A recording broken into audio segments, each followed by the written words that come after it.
Yang pertama, Quran surah kedua Al-Baqarah dari ayat 196 sampai ayat 203.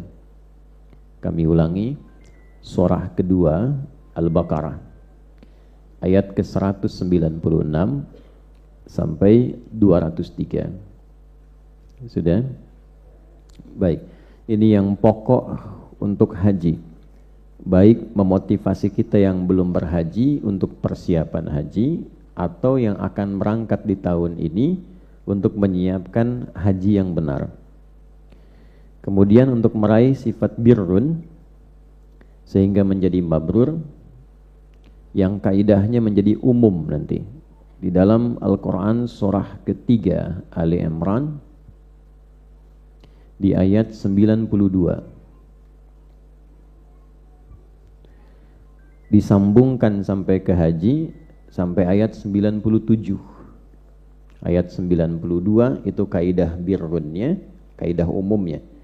Nanti yang ingin meraihnya lewat haji disambungkan ayatnya sampai ayat 97 sampai ke ayat walillahi 'alan nasi hajjul baiti man istata'a ilaihi sabila, sampai ke ayat itu. Jelas? Baik, hadisnya kita ambil satu paket saja ya, di hadis Al-Bukhari. Topik yang ke-25, kitab yang ke-25 itu Kitabul Hajj, mulai dari hadis nomor 1442. Dibuka dengan hadisnya Abdullah bin Abbas radhiyallahu taala anhuma. Jadi di Al-Bukhari itu nanti ada 97 topik. Ya, dalam bahasa Arab disebut kitab, 97 kitab. Di dalam satu kitab jami ada 97 kitab lagi. Nah, saya ingatkan Bapak dan Ibu, keluargaku semua, jadi tipikal kitab jami' itu berisi tema-tema utama kehidupan, tematik sifatnya. Jadi kitab hadis itu secara umum untuk pengetahuan dasar ya, secara umum itu ada 4 tipe. Satu dinamakan dengan jami', ya, yang menghimpun tema-tema kehidupan secara tematik. Contohnya kitabnya Sahih Al-Bukhari. Jadi Imam Al-Bukhari memberi nama kitabnya Al-Jami'. Al-Jami' As-Sahih Al-Musnad Al-Mukhtasar min umuri Rasulillah sallallahu alaihi wasallam wa sunanihi wa ayyamihi. Itu nama lengkapnya kurang lebih demikian. Coba Ibu ulang itu. Ya, nah karena kelihatan panjang maka disingkat paling gampang Sahih Al-Bukhari. Ya, padahal di nama kitabnya itu tidak ada Al-Bukharinya. Hanya Al-Jami' As-Sahih Al-Musnad Al-Mukhtasar min umuri Rasulillah sallallahu alaihi wasallam wa sunanihi wa ayyamihi. Hanya karena yang merumuskan ini, menghimpun ini namanya siapa? Bukan. Ya, namanya Imam Muhammad. Siapa namanya? Nah, bukan Nabi ya.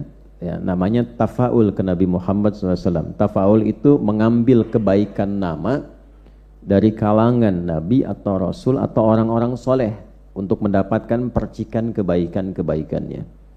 Baik, namanya Muhammad, punya bapak namanya Ismail, punya kakek namanya Ibrahim, punya buyut namanya Al-Mughirah, punya eyang buyut namanya Al-Bardisbah.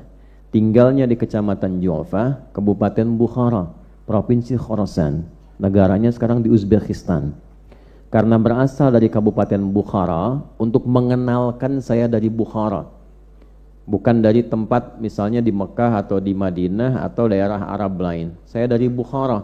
Rumusnya tambahkan al di depannya, ujungnya ganti i. Maka menjadi Al-Bukhari. Nah, jadi beliau mengenalkan diri Al-Bukhari. Saya dari Provinsi Khorasan, dari Kabupaten Bukhara. Saya dari Bukhara. Ya, itu paling cepat begitu. Nah, misal Bapak misalnya ingin kenalkan saya dari Tanah Kusir, ya boleh sampaikan misalnya Ana Dani Al Tanah Kusiri, ya, Al dekat Makami misalnya. Misal gitu. Nah, itu boleh pakai alif lam. Jadi digabungkan daerah dengan kependekan dari kitab menunjuk pada kualitas sanad yang sahih, maka digabungkan Sahih Al-Bukhari. Tapi tipe kitab ini masuk pada kategori jami', artinya yang menghimpun tema-tema kitab hadis berdasarkan tema-tema kehidupan yang dirangkum dari aktivitas Nabi, keseharian Nabi 24 jam dalam sehari, yang mampu dikumpulkan oleh Imam Al-Bukhari. Nanti yang belum terkumpul oleh Imam Al-Bukhari, muridnya Imam Muslim melengkapi itu. Nah, nanti yang belum terkumpul oleh Al-Bukhari dan Imam Muslim, karena waktunya kan terbatas, kan nggak bisa semua harus dikumpulkan, waktunya terbatas, yang terjangkau juga belum tentu terjangkau karena ada batas usia. Terus tidak seperti sekarang, kalau mau berangkat kan ada pesawat, kan? Ada kendaraan darat, roda 4, roda 2. Zaman Imam Al-Bukhari kan belum ada motor, belum ada mobil, terbatas untuk menjangkau satu tempat tertentu. Maka ketika Imam Al-Bukhari meninggal, Imam Muslim kemudian melengkapi sebagian yang belum ada di sana dengan karakter tertentu. Nanti ketika keduanya juga sudah selesai, ada lagi imam yang lain. Ya, misalnya siapa? Namanya Al-Hakim dari Naisapur, dikenal dengan Al-Hakim An-Naisaburi. Ya, Al-Hakim An-Naisaburi. Maka beliau menulis, merumuskan, menghimpun hadis-hadis itu dan menamainya dalam satu kitab namanya Al-Mustadrak. Al-Mustadrak itu maksudnya yang disusulkan kepada syarat-syarat Imam Al-Bukhari dan Muslim. Imam Al-Bukhari bikin syarat, hadis itu syaratnya harus begini, masuk kualifikasi sahih. Minimal memenuhi 5 unsur. Mattasala isnaduhu binaqlil abdid dhabiti 'anil abdid dhabiti min ghairi syudzudin wala illatin qadihah. Paham? Tidak. Jadi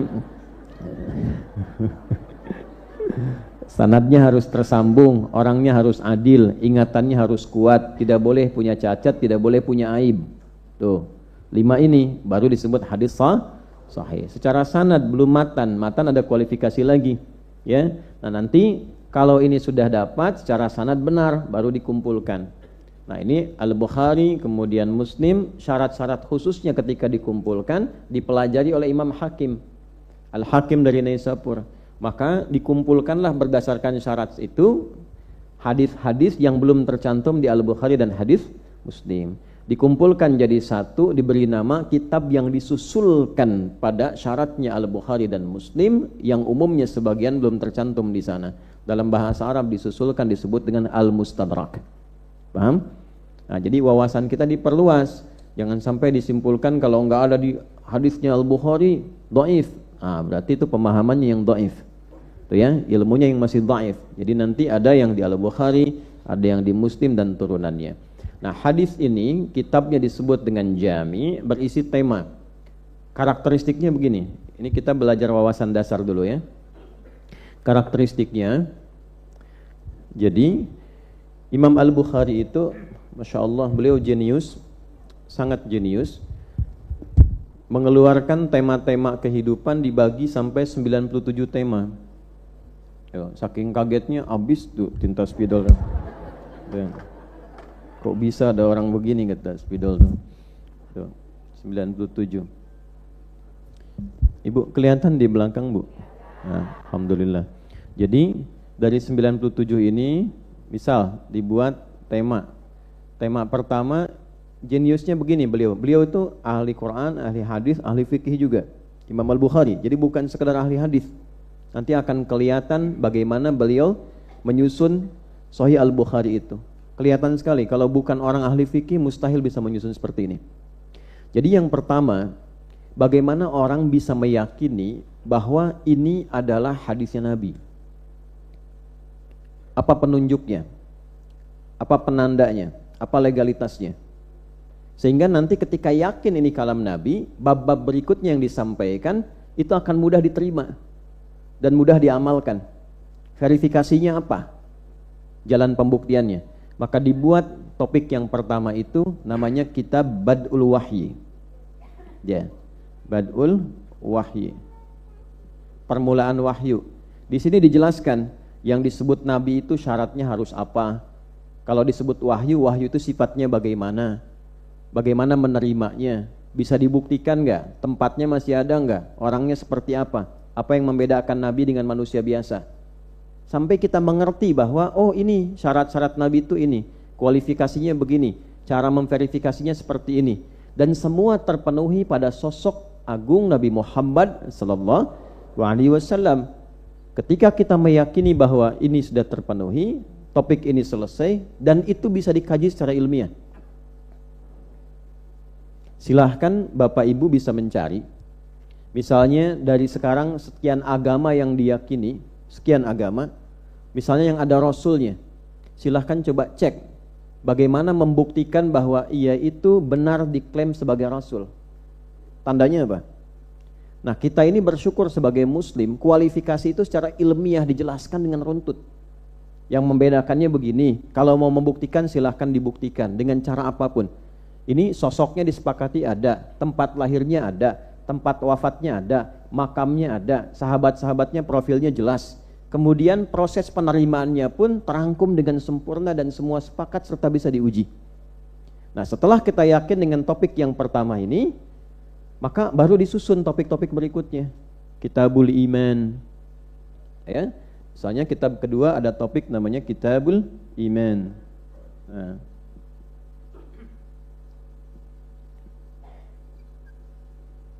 Sudah yakin dengan yang pertama, lalu bagaimana menguatkan iman kita supaya tidak goyah? Iman itu kan artinya yakin tanpa ragu.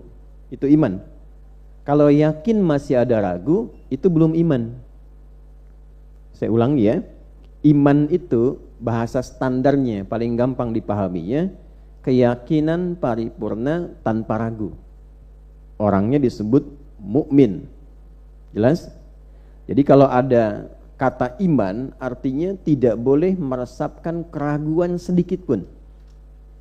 Nah, sekarang bagaimana melatih diri kita sebagai seorang muslim untuk bertransformasi, berpindah naik level ke mukmin, dari Islam ke iman.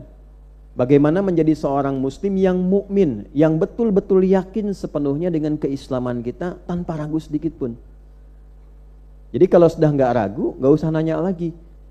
Karena itu orang-orang di masa Nabi ketika disapa dengan kalimat iman, misal kalimat iman itu ada pengakuan pada orangnya, disebut mukmin, jamaknya mukminun. Ada surah al-mu'min, ada surah al-mu'minun.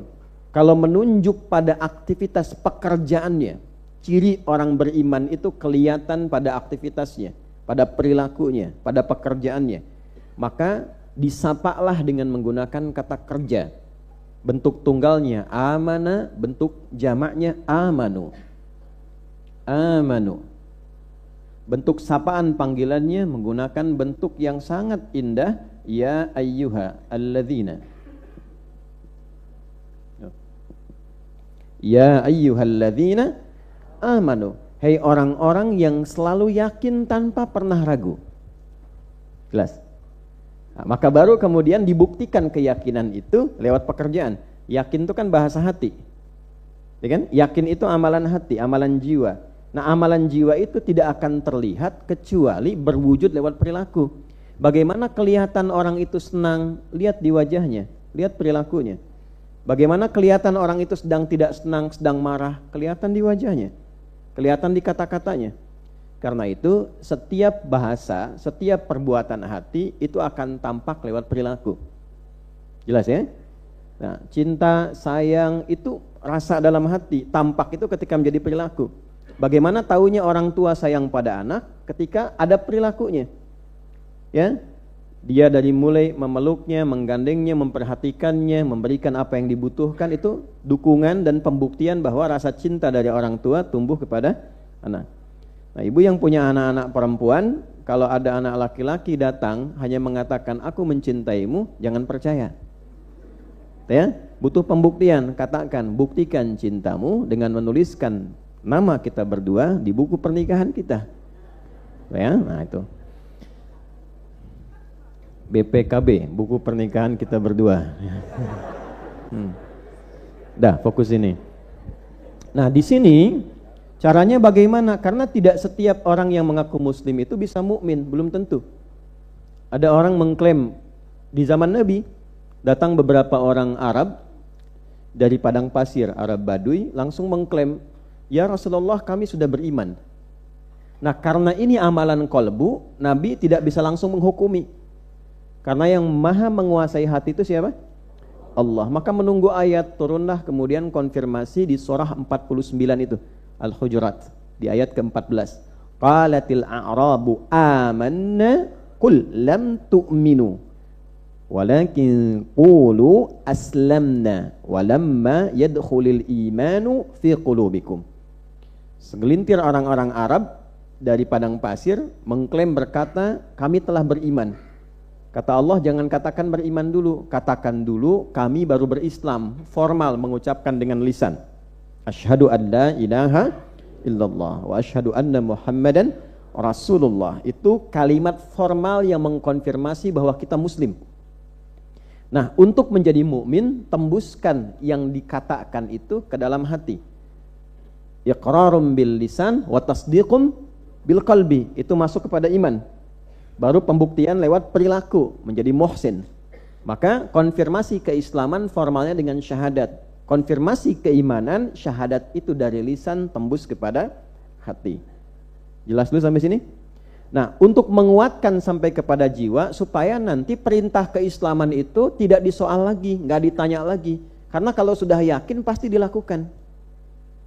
Kalau ingin ngecek iman itu sampai sejauh mana, kualitas keimanan kita, tinggal dicek saja keyakinannya sampai di level mana. Ayo sholat dulu, sudah tiba waktunya adzan zuhur. Ya, cepat amat. Nah, ini menunjukkan imannya sedang belum kuat. Ayo cepat, asar sudah tiba. Oh, baru aja zuhur, dah asar lagi. Ya Allah, kenapa sih subuh harus 2 rakaat? Aku kan lagi semangat-semangatnya. Semangat pasti ngerjainnya jam 7 gitu kan. Kan ini masalah juga. Nah, untuk menguatkan jiwa kita supaya keimanan itu dapat maksimal yakin tanpa ragu, maka Imam Al-Bukhari mengumpulkan tema-tema iman di dalam Al-Quran, ayatnya apa saja. Dibagi lagi ke subtopik. Jadi topik ini dibagi subtopik lagi, maka diturunkan ayatnya dulu. Ini jeniusnya beliau. Ayatnya dulu apa? Lalu baru kemudian hadisnya. Kurang lebih dari subtopik ini, dari topik yang Kitabul Iman dikumpulkan dengan subtopiknya ada 57 hadis terkait dengan penguatan iman. Nanti menarik subtopiknya. Misalnya begini, pernah nggak merasakan kondisi iman itu kadang naik turun? Kalau sedang naik semangat, kalau turun tuh agak malas ya. Nah, nanti ada subtopiknya, ayatnya apa, hadisnya apa. Kalau sedang mengalami ini, solusinya seperti ini. Contoh, saya kutip satu hadis, al-imanu yazidu wa yantaqis. Yazidu bil ta'ah wa yantaqis bil ma'siyah. Iman itu kalau terasa naik dan turun, coba dicek. Kalau ingin naik konsisten dalam kenaikan itu, maka dorong ketaatan, tambah amal soleh. Tapi kalau sedang turun, coba dicek, barangkali ada maksiat yang dikerjakan. Biasanya sumbernya 2. Kalau bukan satu maksiat, atau yang kedua, terlalu fokus berlebihan dengan dunia. Kan dunia lawannya akhirat. Ya, jadi kalau orang fokus ke dunia, pasti akhiratnya turun.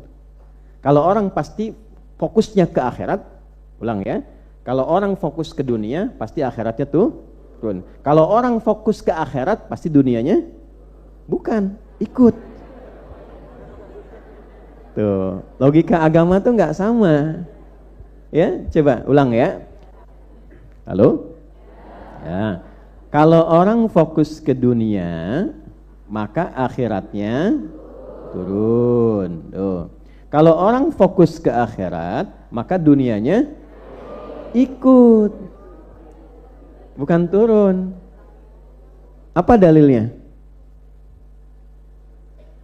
Harus ada dalil. Nggak bisa bilang pokoknya ada misalnya. Tidak, harus ada dalilnya. Ya. Nah, dalilnya apa? Apa? Syududu. Aneh-aneh aja nih. Jangan aneh-aneh ya, ngaji yang betul.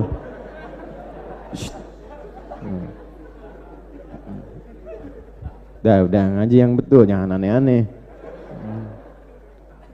Nah, yang di sini nanti kita akan ketemu itu yang dimaksud Al-Baqarah ayat 200. Nih. Jadi kalau enak kalau kita mulai menghafal dengan baik, ini enak nih. Quran surah kedua ayat 200. Wa minan nasi may yaqulu rabbana atina fid dunya. Udah jangan jawab dulu, udah kebanyakan salah. Wa minan nasi may yaqulu rabbana atina fid dunya wa ma lahu fil akhirati min khalaq. Udah? Nggak percaya cek. Kalau salah saya pulang sekarang. Quran surat 2 ayat 200. Ada segelintir manusia yang fokusnya ke urusan dunia saja, sehingga akhiratnya turun, dan di akhirat dia tidak bisa mendapatkan bagian kemuliaan akhiratnya karena fokusnya di sini. Tapi kalau ke sini dunia ikut, bahkan dunianya didahulukan. Wa minhum may yaqulu rabbana atina fid dunya hasanah wa fil akhirati hasanah wa qina adzabannar. Itu rumusnya. Jadi paling gampang tuh kejar akhirat. Dunia pasti ikut, Allah tundukkan dunia. Tidak akan kehilangan dunia. Tidak ada orang mengejar akhirat kehilangan dunia, itu tidak ada. Sekali lagi ya, tidak ada orang mengejar akhirat kehilangan dunia, itu tidak ada, mustahil. Karena semua instrumen dunia itu perangkat untuk mengejar akhirat. Sederhana. Misal, Anda berbisnis, berdagang, bekerja. Untuk apa? Mengumpulkan harta ya. Ada harta. Hartanya dipakai apa? Nah, ada mengejar akhirat dengan menggunakan instrumen harta. Di situ ada zakat, ada infak. Infak tuh jangan dibayangkan kalau disebut infak, terbayang kotak jalan terus dimasukin. Tidak. Infak tuh dibagi lagi. Ada infak pokok untuk keluarga. Cuma kita sering singkat jadi nafkah. Nafkah itu infak. Infak yang pokok untuk keluarga. Jadi kalau Anda niatkan bekerja untuk berinfak di keluarga, itu dinilai langsung, ada pahalanya. Jangan dikira nggak ada pahala. Ada dalilnya, ada. Quran surah keempat ayat 34. Ar-rijalu qawwamuna 'alan nisa bima faddalallahu ba'dahum 'ala ba'dhin wa bima anfaqu min amwalihim. Tuh. Kemudian kalau kita berbagi dengan keluarga terdekat, di luar keluarga pokok nanti ada yang paling dekat lagi. Maka turun surah kedua Al-Baqarah ayat 215. Yas'alunaka madza yunfiqun qul ma anfaqtum min khairin falil walidain wal aqrabin wal yatama wal masakin wabnas sabil. Ada 5. Kita keluarkan ini, berbagi dengan orang tua, berbagi dengan kerabat. Jangan dikira ngasih hadiah begitu saja urusan dunia, tidak. Itu langsung tercatat dengan nilai akhiratnya. Jadi agama ini indah, kalau kita kerjakan dengan niat ibadah, itu dunia akhirat dapat. Jangan dikira mengejar akhirat itu kehilangan dunia, tidak. Ya, jadi ini gambarannya. Nah, ini mesti dipahami dengan baik sehingga semangat kita dalam mengerjakan aktivitas dunia tidak menjadikan kita kehilangan keutamaan akhirat. Paham?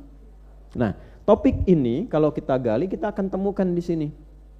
Ini masalahnya ini, solusinya ini. Solusi ayatnya begini, hadisnya seperti ini. Kalau butuh pemahaman, nanti beliau berikan penjelasan singkat dan padat. Makanya disebutnya al-mukhtasar. Kalau ingin panjang, lihat penjelasannya namanya syarah. Syarahnya nanti akan ada banyak. Misal ada yang 18 jilid. Ya, karyanya siapa? Ibnu Hajar Al-Asqalani. Nama kitabnya apa? Fathul Bari fi Syarah Sahih Al-Bukhari. Dijelaskan dari nasabnya, ibunya siapa, perjuangannya bagaimana sampai ke hadisnya. Nah, topik yang terkait dengan haji saya percepat, nanti topiknya ada di topik ke-25. Namanya Kitabul Hajj. Kitabul Hajj. Dimulai dari hadis nomor 1442, dibuka dengan ayat Quran surah ketiga Ali Imran ayat 97, lantas nanti masuk ke hadisnya Ibnu Abbas radhiyallahu taala anhuma. Itu pengantar dasarnya. Jadi nanti kalau mau beli kitab hadis yang terkait dengan topik-topik kehidupan yang dicari ini. Oke? Ini gambarannya. Paham sampai sini? Nah, kalau ingin cari yang spesifik bimbingan untuk ibadah, misalnya saya ingin cari hadis yang lengkap tentang sholat,